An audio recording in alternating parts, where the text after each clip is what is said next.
Hello everyone, my name is Michael Bushman and welcome back to Reverse 1999. Good to be back in this game, and I will never not glaze this game because good god, this game is so goddamn good in terms of its art and its storytelling. But before we continue on with the main story, we have a couple of side quests that we need to do here. Namely, these two events that you see in front of you. Florid to the Golden City and Route 77, the Haunted Highway. We're gonna go through Florid to the Golden City first, and then after that we'll have Route 77. Tristes Tropiques is actually the name of the 8th main story chapter, but we will get to that when we can get to that, very likely after we've gone through chapter 8. Then after that, we'll go through Last Evenings on Earth after we go through chapter 8, and then chapter 9 after that fact. And then, of course, we'll see what other events are going to come down the horizon. But for now, I have been recommended by the community to go through Floor to the Golden City first, before we can get on to chapter 8. So, let's get right into it. Damn it! Just wait and see, Jay. I'll make you pay. Hey, Geo, right? You forgot this. If you need help, find me in the New Age Market. Good afternoon, San Francisco. So this is the New Age Market. Then this must be where those two troublemakers are hiding. Convergence. And now some bad news. Legers is to make a deal with Hate Street's very own Joe for a slice of that tasty New Age Market pie. Let's play a game. They're fooling you, Paulina. Don't you see it? Enough! I'd rather die out there than stay here and never live at all! Mind yourself, please. The revelation! The last revelation is coming! The game isn't over yet, Jay. The Honorable Apostle and Miss Mercuria have been expecting you. Answer me, Jay. What are you going to do when your friends point their knives at you? How do we keep their sacrificial lambs from leaping off the cliff?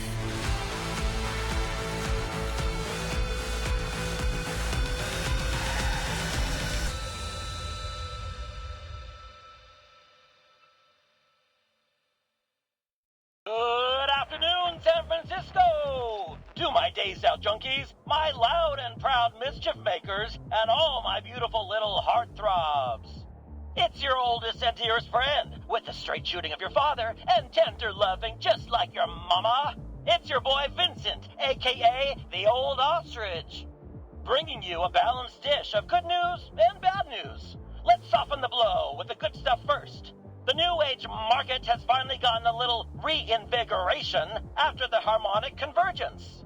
Was it a sign from another world, or the harbinger of a Mayan doomsday prophecy?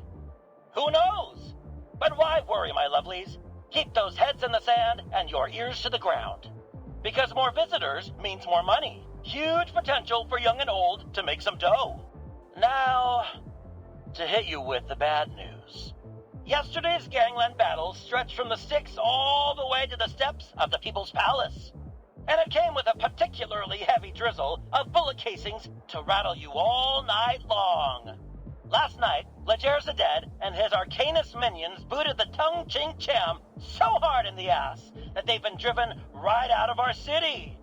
If you're brave enough to head out into the streets, might still find a few gold teeth left on the ground. Now the sweet, naive souls among you might think that means our fair city will finally have a moment of peace.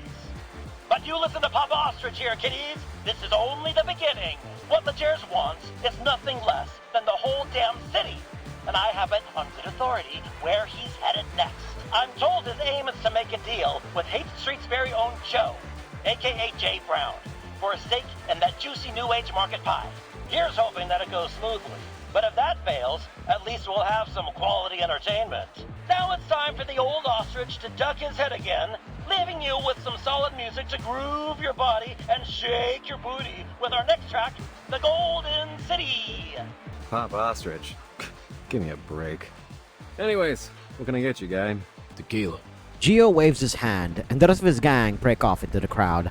By the way, that was an amazing introduction into, well, the tumultuous early 1990s.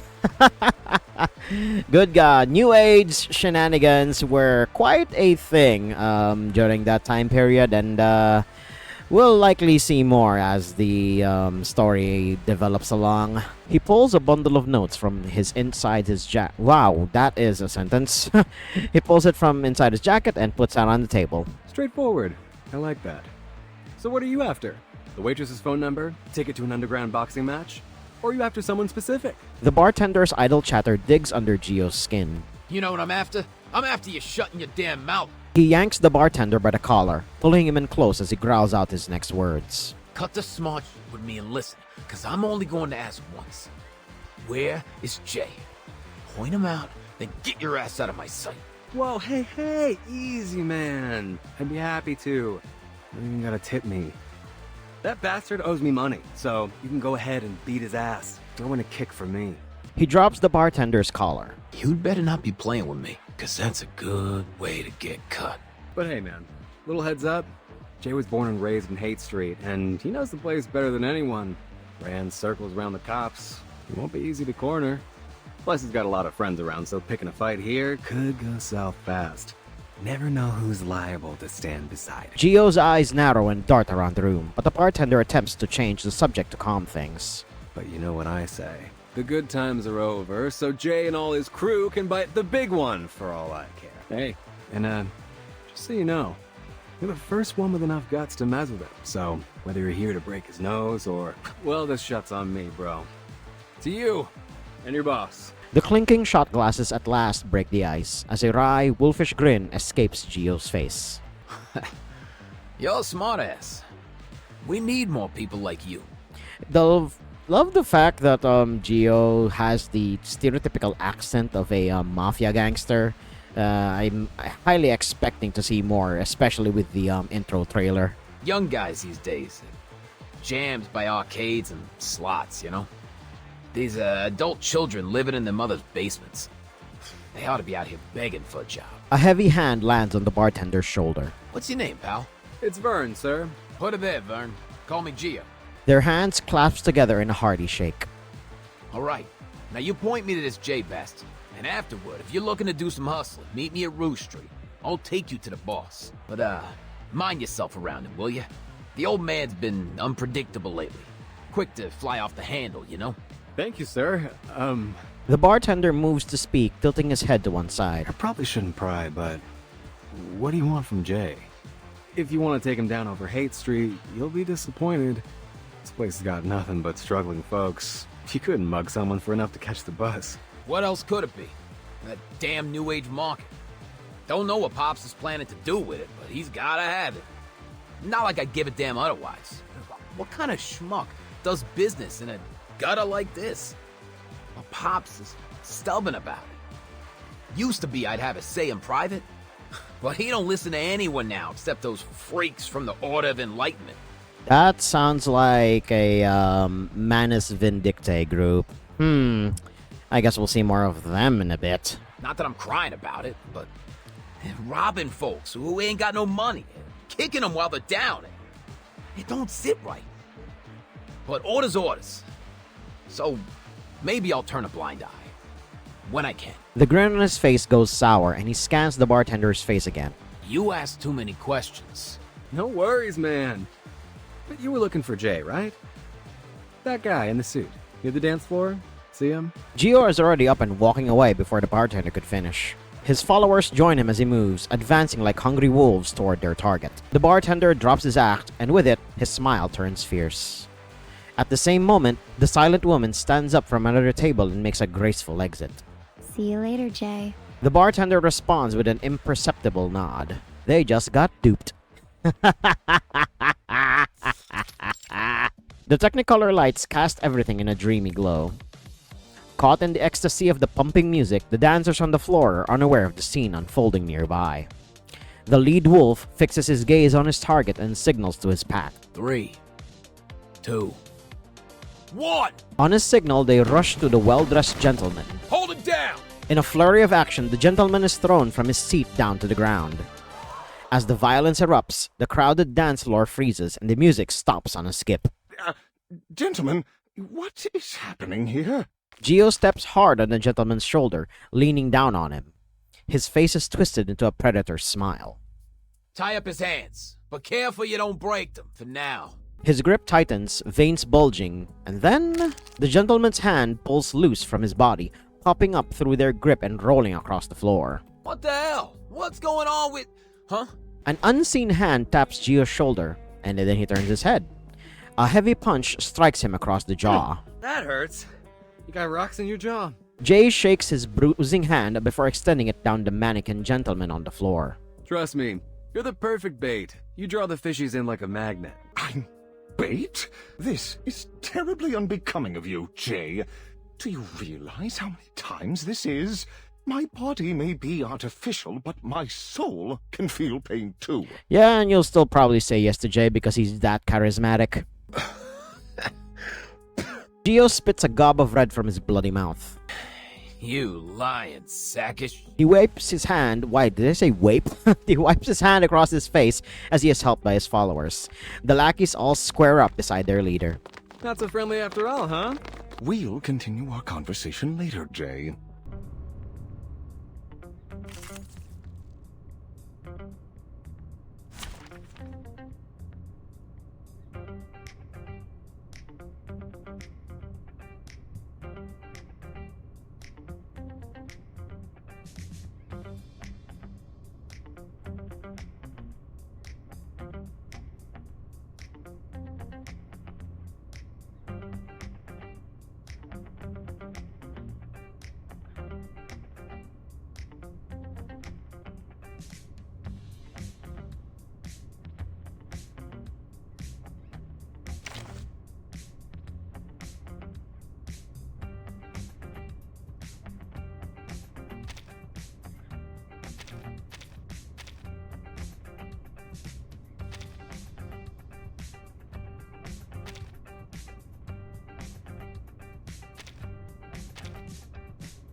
Gio's dagger falls to the ground in a ringing clatter. Now who's lying, Mr. Gio?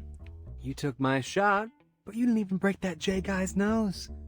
Still, thanks for the offer. Give my best to Mr. Leger for me. Gio is beat, and he knows it.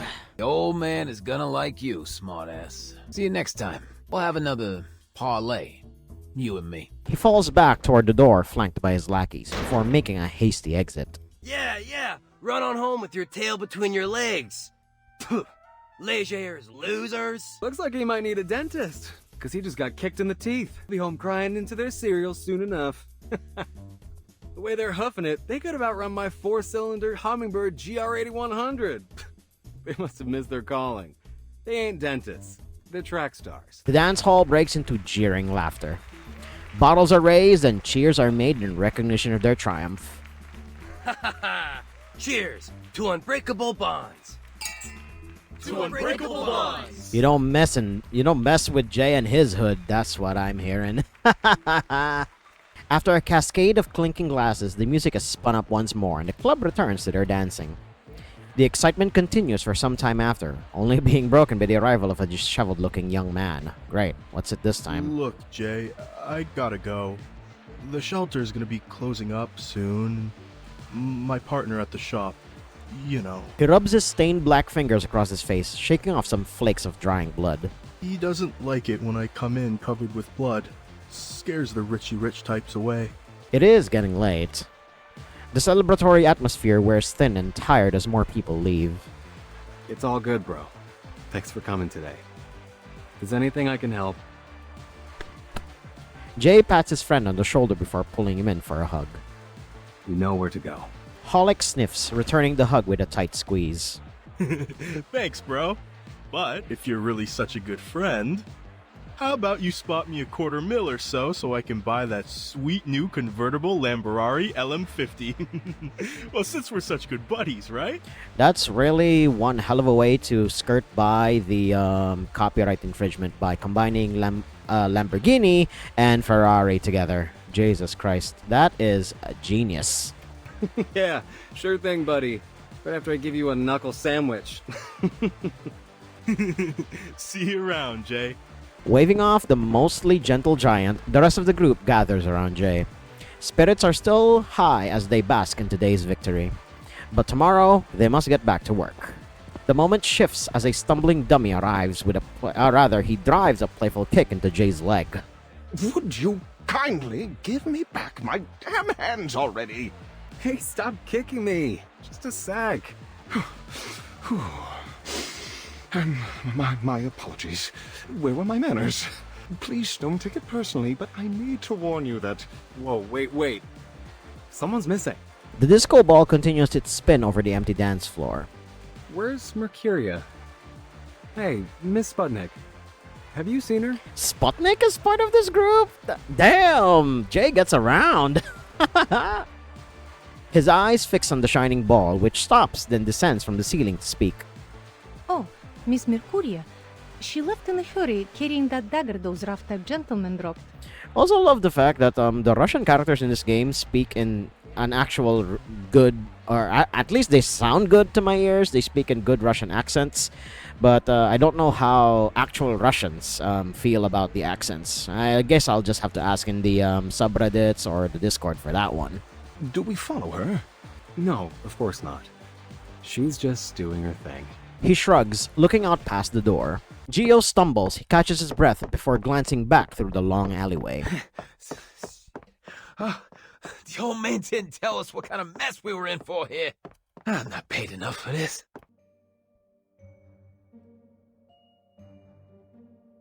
Hey, Gio, right? Jesus Christ. You know, every time she shows up on screen, whether it be on the rank up team that I have, or, you know, for stuff like this, good God, she just radiates an aura that I don't think any other character matches in this game. It's amazing how that is just conveyed through the design. And the funny part about it is that Mercuria is also similar to Beryl in a way. She's also a diviner, but her method of divining stuff is through, you know, the stuff that we expected from. It's with astrology. But Beryl does it through crystals, which I guess are somewhat tangential, but Mercuria has amazing character design. The eyes just draw you all over her figure and her clothes and even her face and the accessories that she has. It's amazing at how good just Mercuria looks. I'm gonna stop and we're just gonna focus on the story from here, but I'm gonna, you know, print screen this and save it as an image. He stands unmoving, unblinking. You're just giving it back? What's this meant to be? Some kind of insult? Hey, your boss runs me off. Now you're giving me back my own knife like I'm some pity case? Think I won't hurt you because you're a woman? Think again. Anger overtakes his wariness of the woman, and he swings out his arm. The dagger drops to the ground as he reaches into his pocket, producing a wand. The black arcane symbols dissolve into the air as soon as they touch her. The color of your energy is as dark as the coal in Jay's forge. No, worse. Darker than I've ever seen before. She jumps down from the fence and picks up the dagger. You're afraid. But something else besides that. I see a burning energy. The embers of a home reduced to ashes. A harrowing darkness that's followed you throughout your life. When your wife and child left you. When your debtors begged on their knees at your feet. What are you talking about? I understand you now, Mr. Gio. Forced to live with this darkness inside you. She seems lost in her own thoughts. I'm sorry if I scared you, but I'm only here to return this. She delicately places the dagger into his coat pocket. He shivers as if hit by a chill wind. You're a boy trembling inside this brawny shell of a man. You're too far down a path that you never wanted to set foot on. Mr. Gio, if you need help, find me in the New Age Market. She hums softly, her steps light as she walks back from the dingy alley.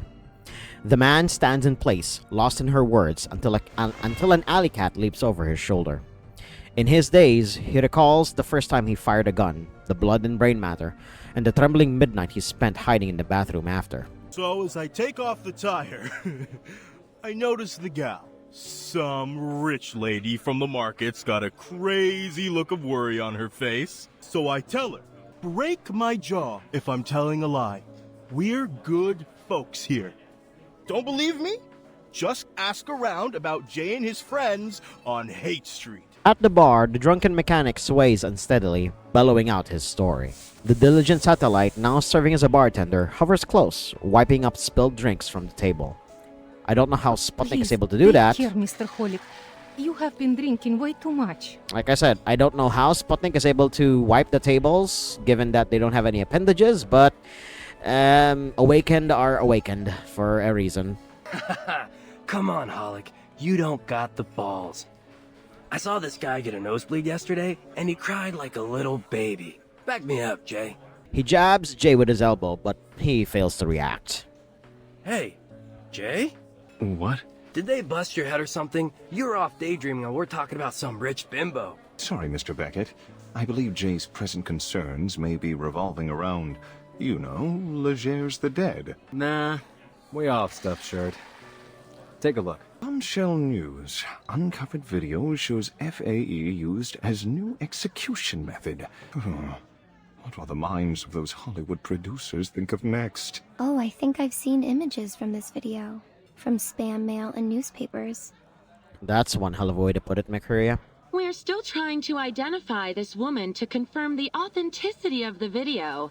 If you have any information, please call us at 429-7234 extension 7. Up next, Homebound or Hoodwinked? The mystery of the so-called long-lost son. We turn to the story of Sergeant Howard Eden, a retired Army veteran, and the stranger claiming to be his long-lost son. But is this a heartwarming reunion or a sinister story of senior exploitation? Let's... The old television emits dying sputters of static before cutting out entirely. Aww. Oh, too bad. You know, it's good fun watching all her nonsense and sensationalism. Yeah, Onion is that kind of a character.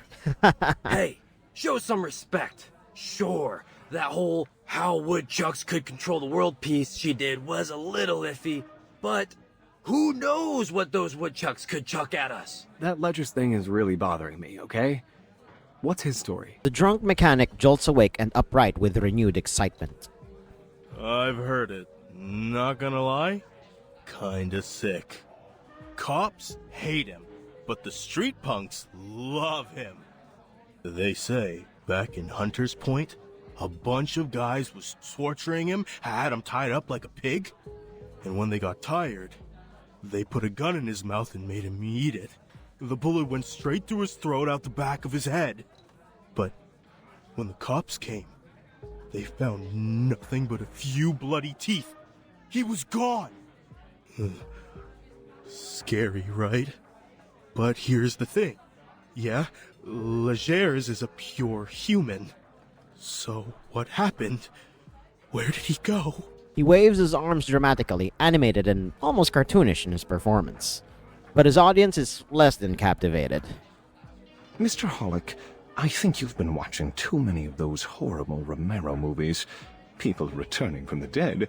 That's hokey cinema, not reality. So George Romero is canon in the world of Reverse 1999. Got it. Holic goes red, unable to form any defense. I can only assume this Legers the Dead made up this rumor himself, perhaps so he might attract more powerful arcanists to his side. Potion addicts, smugglers, card sharks, getting them all under his thumb until he can gobble up the whole of San Francisco. And yeah, it's been working, but not anymore. 'Cause we ain't gonna sit and watch. Afraid you're overestimating our strength, Mr. Holic. Their enterprise is much more dangerous than all our previous rivals. No less so if they're aiming on partnering up with the lunatics in the New Age market. Gotta agree with that assessment, Pioneer. It's been days since my last session with a paying customer.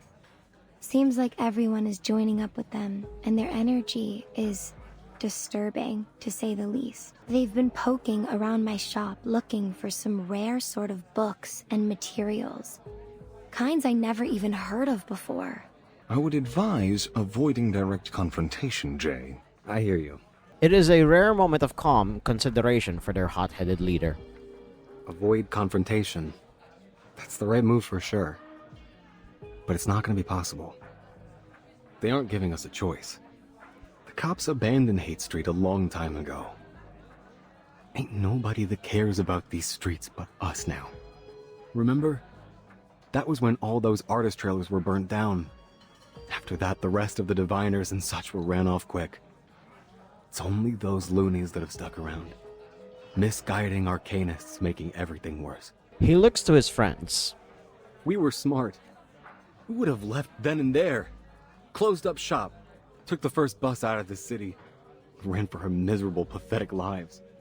But then, we ain't that kind of smart, are we? But this is our home. So we've got to make our stand here, or we'll never stop running. The mannequin next to him speaks, broaching his words carefully. Please don't misunderstand me, Jay. I'm only saying this fight is beyond our capabilities alone. Should we not consider asking... Don't you finish that thought. In fact, don't even think it. The sharpness of his tone is clear. The idea is beyond consideration. Not to be touched on. Not even to be breathed. Look, I know what you're saying, but... I don't know, man. That kind of talk is for cowards.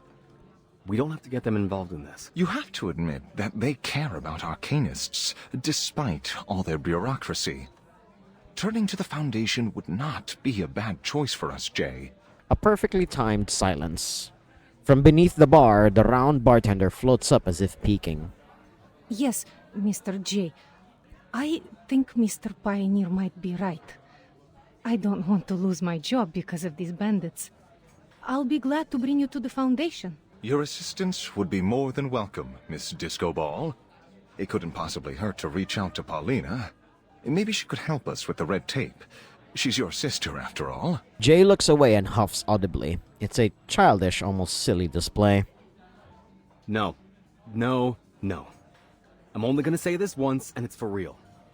This is our own business. Nobody else's. And especially not hers. Paulina made her choice. She could have talked with me. She could have approached us, if that's what she wanted. She had the chance. She's had years. Not a word. She has her own life, and she made it out of these streets. She ain't coming back. She ain't even looking back. She's not that little girl tagging around us anymore. She's got fancy marble floors now. Got all that decency and good taste that she never had here. She doesn't need us. You think I'm gonna scrape down on my knees for her? Rather stick my foot in hot slag. At least that way I'd have one leg to stand on. Jay, please, just give it some thought.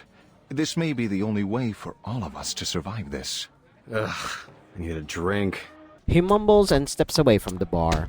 But as he does, a darting figure collides into him at an unfortunate angle for the both of them. Something just hit me in my... He crumples over, wincing in pain. As he collapses, a handful of coins tumbles to the floor. Shoot! Run! The small boy makes a panicked sprint from behind the bar. The round bartender stammers out the revelation. Mr. J, all the money in the bar is, how is it you're saying, gone? Catch that kid! Beckett moves to block the little thief, grabbing him by the scruff of the neck. He takes a look at the thief's face. Ha! Knew it. Cat-Eye Wisen, owner of the most infamous sticky fingers from here to the market and back. Little dude, I know your dad ran off with those guys from the Order of Enlightenment. But why didn't you go to the shelter? You trying to get yourself hurt out here? Let me go, you big jerk! The would-be thief spits on his face. Sooner or later, someone is going to teach you a lesson or two. don't think that arcanist mom of yours wants you using your cat eye to steal things. Beckett grabs the boy's hand, taking his remaining coins. As he does, he reveals a gruesome cigarette burn on the boy's hand. I know things seem tough right now, kid, but acting like the world owes you something, it's gonna bring you nothing but trouble. When I got my finger chewed up by that machine, I lost everything. I could've went around sticking up places. I didn't. Think you got it worse than me? Mercuria picks up the coins strewn about the floor and walks over to them. She signals Beckett to let the boy go. Hey, we gonna let him go, just like that? As he releases his grip, the boy falls to the ground. Mercuria lowers herself to the boy's level, gently slipping the coins back into his dirty hand. Go on. Your friends are waiting out there. They look toward the door. A group of ragged, filthy children are watching them back, retreating timidly as they meet their gaze. But, Mr. J... It's fine, Sputnik. Let him go. These kids lost their homes to the New Age market. Their parents deserted them. They've got nowhere to go. Beckett, look at them. You can't compare. It doesn't work like that. Each suffering has its own energy. The boy picks himself up, muttering a thank you as he walks uneasily toward the door. Before he reaches it, a hand rests on his shoulder. Hey kid, you and your friends looking for some almost honest cash? You mean, thanks, Jay. I got sharp eyes. I can do lots of stuff. Counting coins, cars, finding water drops. I'm great at spotting cheats and shady dealers. Jay pats him a brotherly gesture. Easy, kid. Fill your belly first. Miss Sputnik, please get these kids some burritos. Dang, kid, those arms are like chopsticks. Hey, Miss Sputnik, let's make those extra meat. All right, man. Consider my second thought over. He slumps over the bar, giving a long sigh at an old photograph in his hand. In the photo, he stares at the girl caringly, while she looks cold, longing for independence and freedom. Regardless... But get this straight. If I see her fold her arms and give me any of that snooty attitude, we're gone. Out the door, no discussion. The wind sways the window... Oh my god, wow, that's a sentence. The wind sways the window shutters as it blows in through the gaps. The thin door does nothing to block out the noise beyond it. Clattering dishes, clinking glasses, and chattering talk peppered with curses. Curled up on the bed, a girl sniffles, holding her teddy bear tightly. But Joe, those men in white said there won't be any more bad people around the school. And nobody will be hungry, just like before, like with Mom and Dad. They'll give us candy, and soup, and real meat every week. And a big comfy house. She raises her little hand as if reaching out to a dreamlike house. Her brother wipes her nose with the back of his coarse and calloused hand. You can't trust anything adults tell you like that. If they give us candy or soup or even meat, it's because they want something from you. Nothing you get in this world is just given away. Least of all from people like them. But they did give me a fun job. See, now I can make straw dolls and sell them for money. The shabby pile of dolls are stacked in up on an old wooden table nearby. That's because they need you. Our little Paulina is one of the most cleverest kids in all of Hate Street. So, are they bad guys? Bet on it. Only good adult I ever met is Mr. Tang. Okay. But Joe, what if they're not lying? And you don't have to wash dishes, or take off tires, or any of that stuff. Jay! Hey, Jay! 2,000 beers for our guests! Get the move on, lazy boy! A loud voice booms through the door, his tone sharp but strangely parental. Don't overthink it, okay, kiddo? I'm right here with you. Always will be. Okay, but if you do leave, you have to tell me first, because we'll always stick together. Deal? Deal. He rubs her hair before tucking her and her bear into the blanket. Sleep tight, Polly. Perfectly aligned stone columns blend into the walls. The floor is spotless, overly tidy. Even the lights above shine in exact symmetrical patterns. It is a distant and alien world to them, nothing like the cluttered alleys and unkempt streets of home. This place is ritzed up like a palace. Who do they think they are? Who needs a floor that shines like a mirror? What, they hire a dog to lick it clean every day? Oh, Philistine as ever, Jay. It's evident the people here must possess exceptional aesthetic taste. I'm at my limits of you sucking up to them. This place is built like a fortress, a bomb shelter. Makes me feel like I've got a target on my back. Can't imagine why anyone would feel safer here. You ask any artist, they'll say, clean kills the soul. Might look clean and tidy on the outside, but inside... He looks around absent-mindedly, failing to notice the 3 staff members walking in his way. Shoulders collide, sending a small girl sprawling over. That hurt! Ugh, just what this place needs. Another stupid oaf that does not know how to watch where he is going. Hello, Matilda. Hey, mind your manners, short stuff. Excuse me? Did you just call me short stuff? Matilda, please, don't blush. You have Sonetto already. Jay is clearly taking pleasure in the petite girl's annoyed outburst. I apologize for my friend, miss. He ought to mind his own manners. Considering you two look as though you have just wandered in like, how do you say, lost puppies? I'll let it go, just this once. Are you here to register as arcanists? Sorry, we're just in the middle of a shift change. Please wait a moment. Isn't it Fiona's shift? She should be able to handle this on her own. There is work to be done, people! Quickly, vite vite! She leads the team away with swift half-stomping steps. Hello. Welcome to the St. Pavlov Foundation Reception Center. How can I help you? Hello. We're here to visit a member of your staff for, some private matters. If possible, we'd like to have a conversation with her in person. The staff member's smile is visibly forced. Sure. Please read the visitor's advisory here and fill out these forms. The dense tower of paper tumbles out of her hands, spilling out over the floor. I'm so sorry, sir. Just let me pick these up. Jay bends down to help her pick up the documents. Relax, miss. It's nothing, just a short visit to my sister. She's like a clerk here, or something. Nothing important. Her name's Paulina Lesage. Just tell her that it's her brother. Just popping by for a visit. The receptionist falls silent and pale. Paulina Lesage. Could you tell me your name again? It's Joe. Joe Brown. You can call me Jay. Fiona anxiously shifts through the scattered papers. She looks down at the list in her hand, then up at the person in front of her, repeating the process several times, as if confirming something with delicate care. Then she stands and, after regaining her composure, begins walking down the hall. Follow me, please. Miss Paulina was one of the first people I met when I joined the Foundation. She was so talented, so incredible. It was no wonder they gave her all the big assignments. I could always tell she was very proud, but not in an arrogant way. She never turned her back on people. I always knew I could turn to her for advice. They walk to the end of the corridor. As the staff members move about their work, there is a spirit in the air, light, almost joyful, as if it were the day before a holiday. It's the first time that we swept Manus that badly. They even forgot the rest of their supplies in the basement. What are they gonna do without those? Now that we have some spare manpower to chase after them, I heard the Team Razor has started searching for the Foundation's lost assets. After all this time, we're finally back on the trail. I don't know, man. Good as it seems to be, I'm worried the news is getting out of control. Now rumors are spreading everywhere.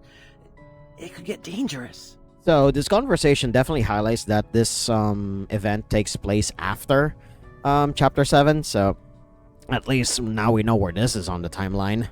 Otherwise, why would we have been assigned here with Mr. Bernard to get to the bottom of this? Shh, zip it. The people chatting by the door take notice of the unfamiliar visitors, shifting their gaze as they make way. What, you guys having a party or something? Never seen an office so smiley. Feels like a sales day at the mall. All those eager girls and boys running past the window. A mood like this usually comes with good news. Please don't pay them any mind. They're, just chit-chatting. Doesn't really mean anything. It might mislead you even. She takes a key from her pocket and inserts it into the lock. But she doesn't turn the handle. Her hand rests on it reluctantly. Beams of harsh light descend from above, stretching near the far. The space is vast and silent. Despite all the smiles, it hasn't been easy for us recently. Our time and resources have been stretched thin. We've suffered a lot of losses. It still feels a little unreal that we're still standing. Forgot to point out that I have to say this every time. Even the NPCs in this game are hot. And we have a case in point right here in front of us. A lot of good people sacrificed everything they had to get us where we are. The walls are lined with transparent cabinets, each marked by a stamp-sized photo. Next to the photos, the label numbers increase like a timer, progressing digit by digit. The numbers grow, ticking over from tens to hundreds and even further. Excuse me? I suppose that's also just idle chit-chat. Maybe I don't know any more than they do. I only just wanted to say, since you're family, that Miss Paulina was one of the best people I've ever met. An asset to everyone here at the Foundation. She stops before yet another column of cabinets, no different from the many behind and in front of him. Each one the same as every other, except for the photo. This is where the remains of all those that died in the service of the St. Pavlov Foundation are kept in memorial. I'm so sorry that I have to be the one to tell you, but Paulina is here too. There is no grave, coffin, or epitaph. Just a transparent cabinet to serve as her headstone.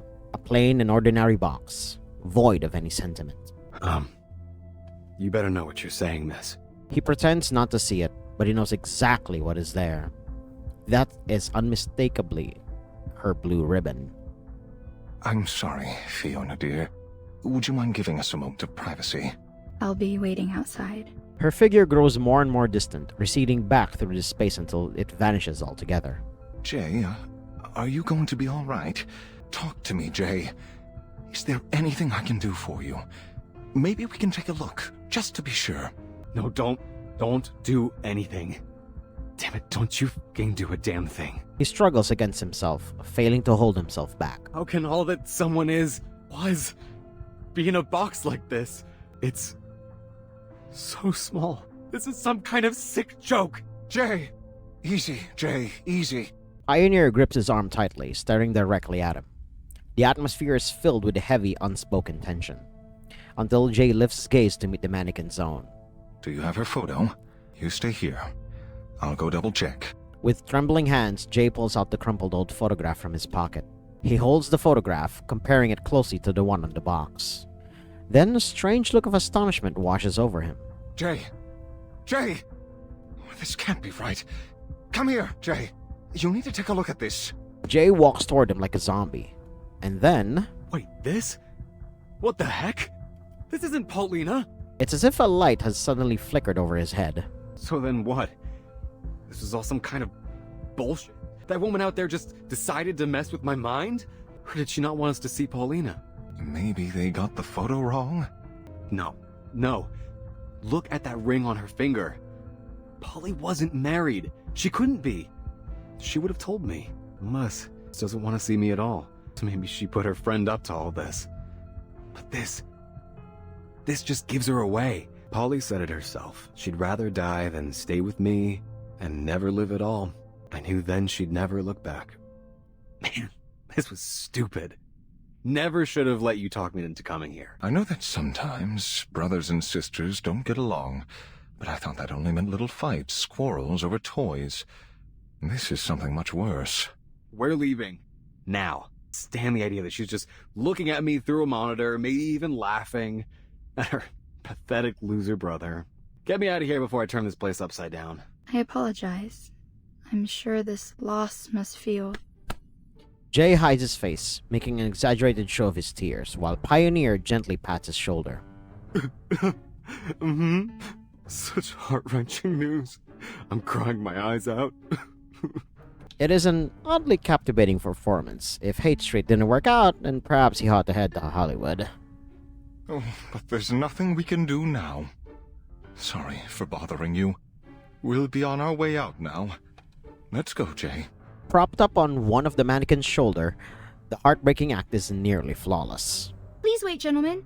You need to fill the visitor's log form first. And... let me see... this one. She pulls out a yellowed and worn piece of paper. Please, sign your name here as her next of kin. Consent form? To document that I've confirmed the death of a Foundation staff member. What is this? He looks up with disdain, catching himself as he remembers his supposedly weeping face is dry, and buries it back down again.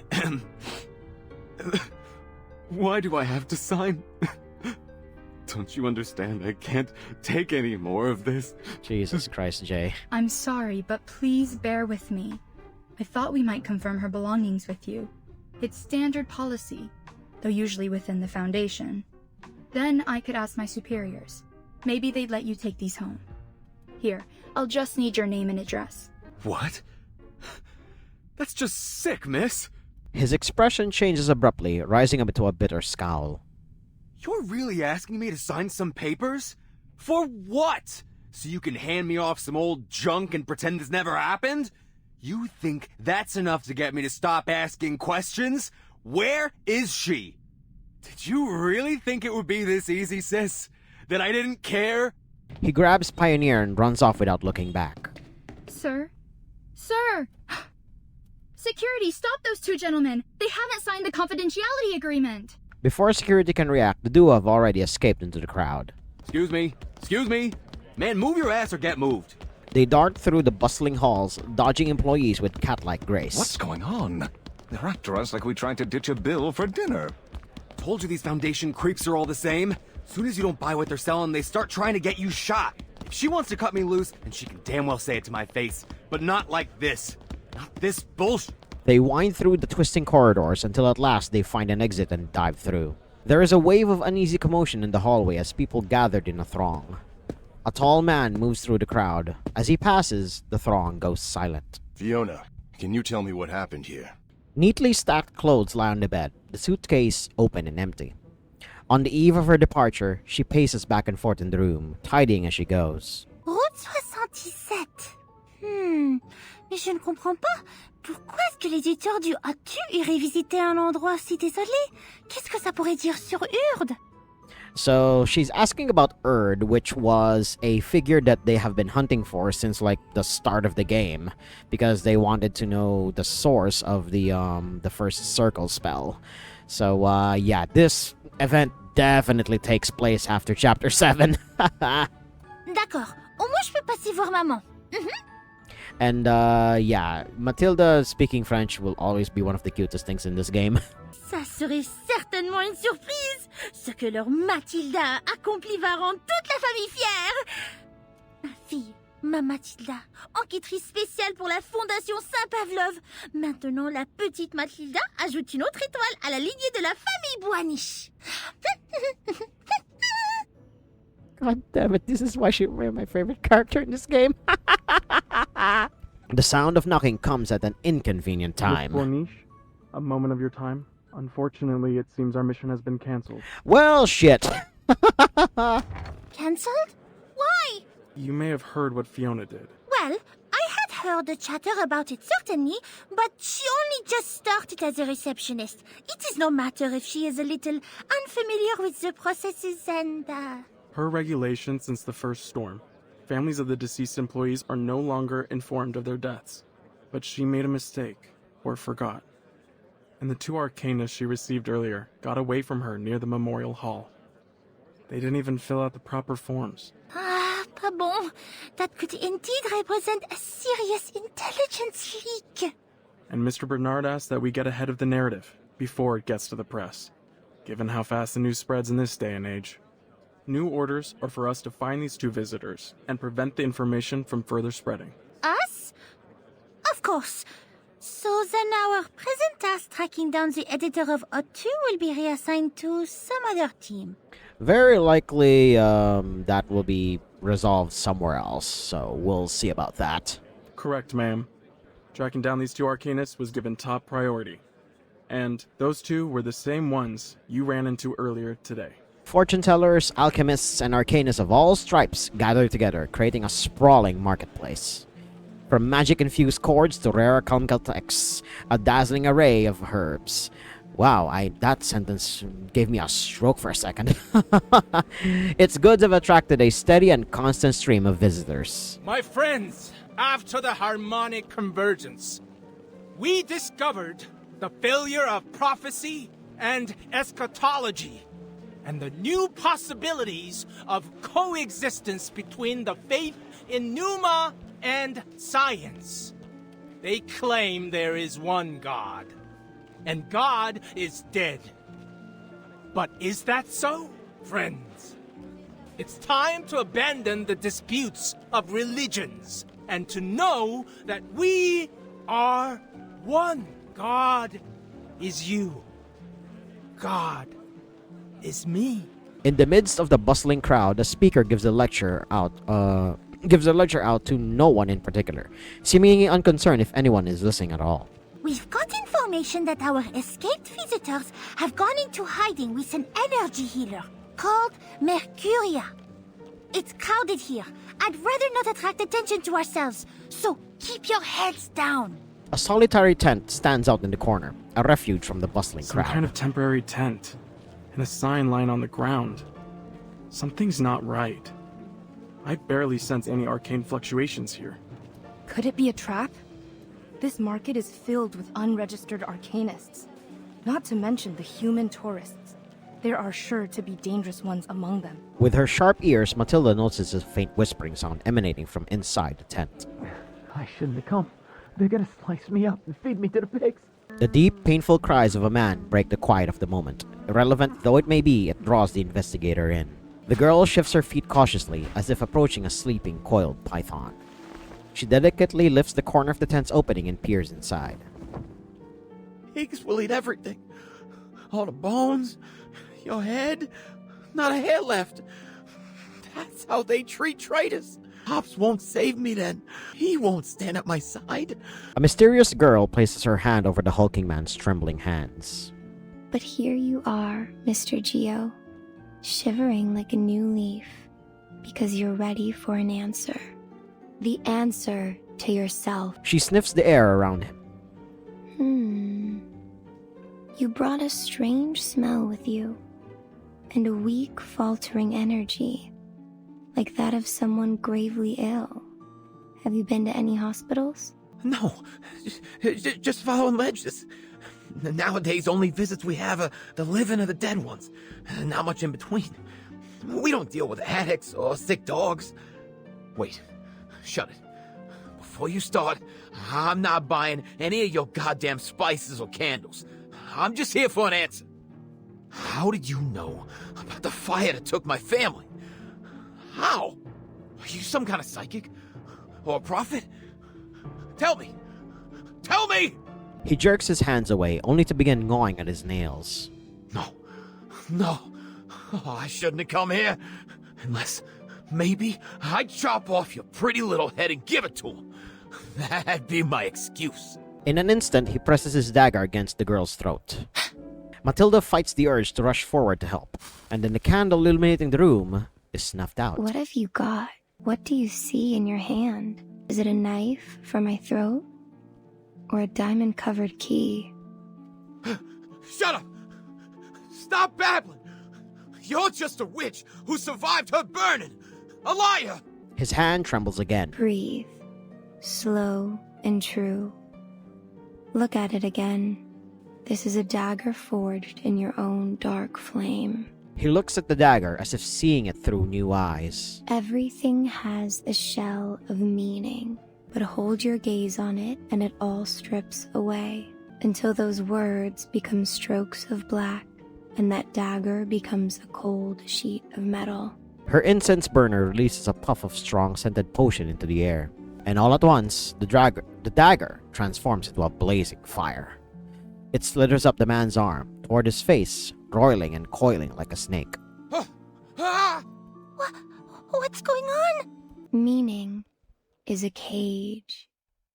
Cast off its shackles, and nature reveals itself to us. Don't be afraid. Hold that feeling. Now close your eyes with me. Do you see it? A door surrounded by darkness. Yes. The door is shaking. Like something's behind it. No, it's scared. Don't try to picture it. Take away the shell. Just tell me by the impression. Where does it lead you? It goes home? Fire! The door's on fire! No, I don't want to go there. Not there. Someone's screaming. Savina! My baby! No! No! Help them! Help them, please! That's over now. Look around. Who is with you? Pops and others. They're standing with torches and chains. Who are the others? I don't know. I don't know. Their eyes are covered by hands. No, not hands. Those are hand-shaped masks. Manus vindicte! A beam of light streak breaks in from above, expelling the smoke and the darkness of the scene. The extinguished candle catches flame once more, and all present return to reality. Hey, who's this girl? Didn't your mom teach you not to spy on people? A hand stretches from behind and lifts the investigator up to her feet. You! Behind them, urgent footsteps reach the scene. Miss Boniche! Damn it. You're the girl from the Foundation. Ain't that just my luck?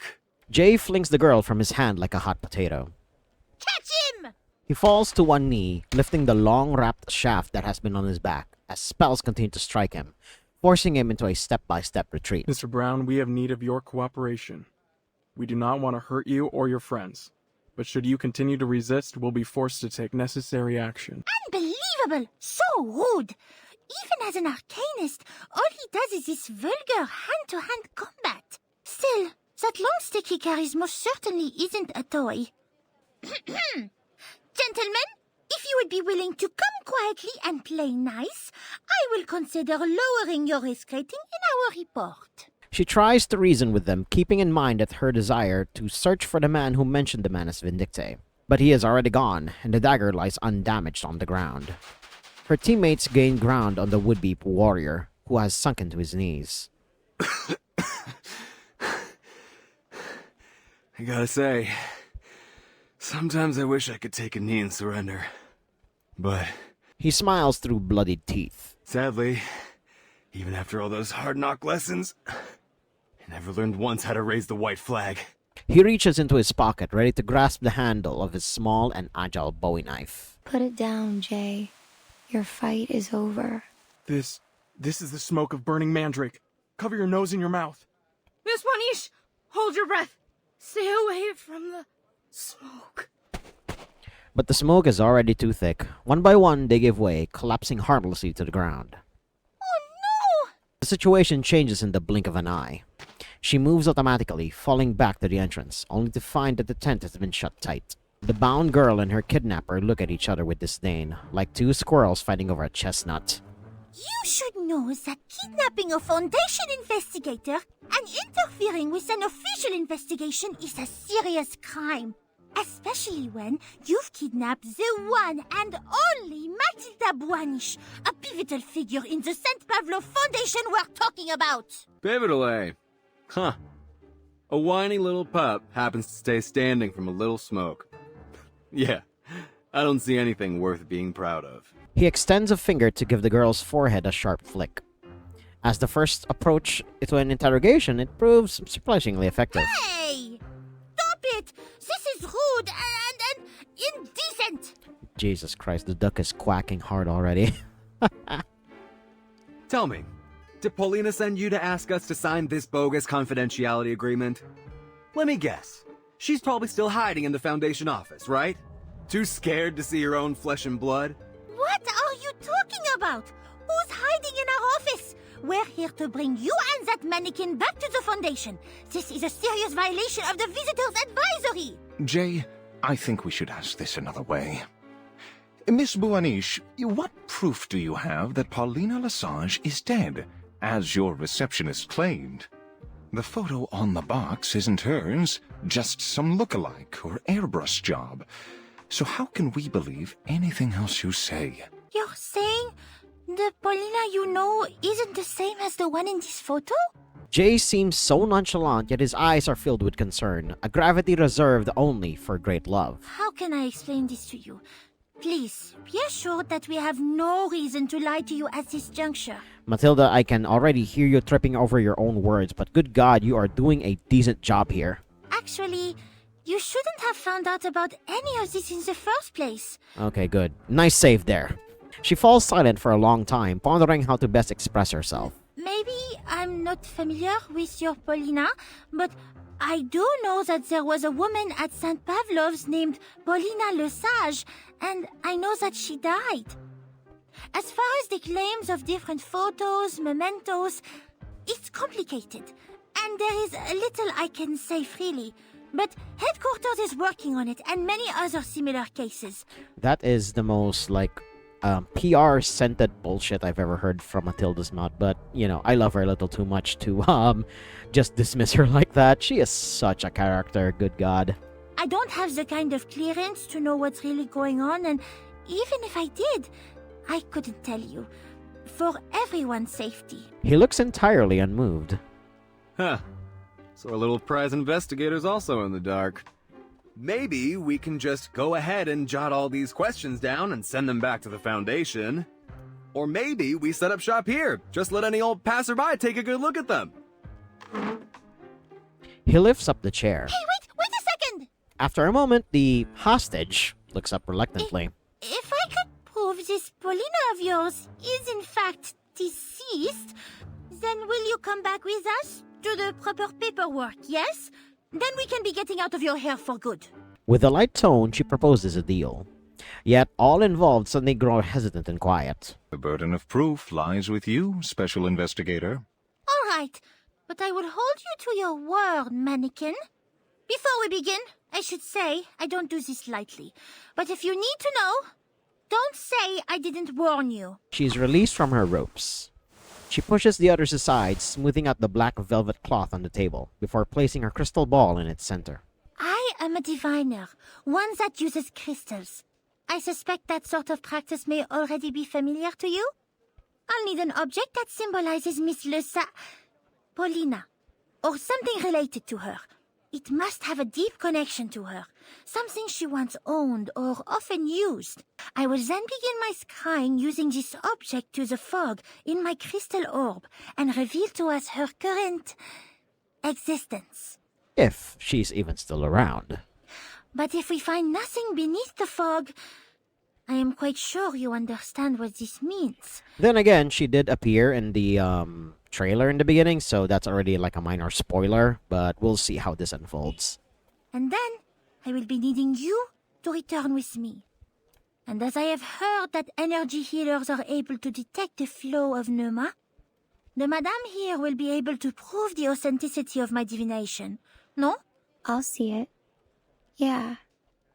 Like I saw the arcane energy flowing from your little friend's hand to their wand just now. Oh my god. Mercuria just casually saying, given her pose and all, yeah, I know you're one hair trigger away from threatening to kill us, so we'll cooperate. Jay, what do you think of all this? Jay leans against the edge of the nearby cabinet, keeping his distance and responding from afar. My sister's little minion back at the Foundation already exposed the lie. Still, seems only fair I get to spy on her back. We'll see who's laughing now, sis. All right, Frenchie. This is hers.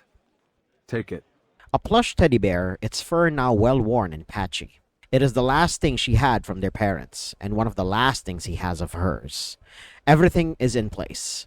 Matilda eases the tension in her chest with a deep breath. Then let us commence. Her hands scour the crystal ball as she closes her eyes. Absent moonlight and tides, her regular breathing comes erratic under stress. But all that is no matter to her. The only thing she has to do is to find one person, and she does not even need to find her, only prove that she exists or that she does not. Thread that binds all, show me the trace of the one to whom this belongs. I bid you to respond. The crystal ball emits a faint glow through her fingers.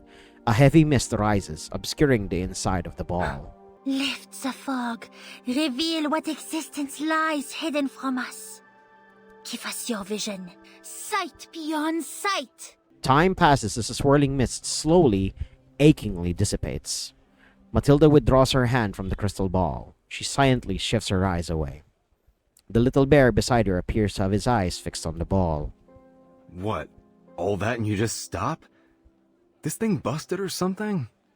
Nothing happened. Jay, the divination is over. The energy is gone, just like she said. Jay feigns ignorance. Still, he is far calmer than any thought he should be. You come all this way for what? Just another Foundation trick? So, what is it this time? Did you mess around with the orb? Some kind of protection skill?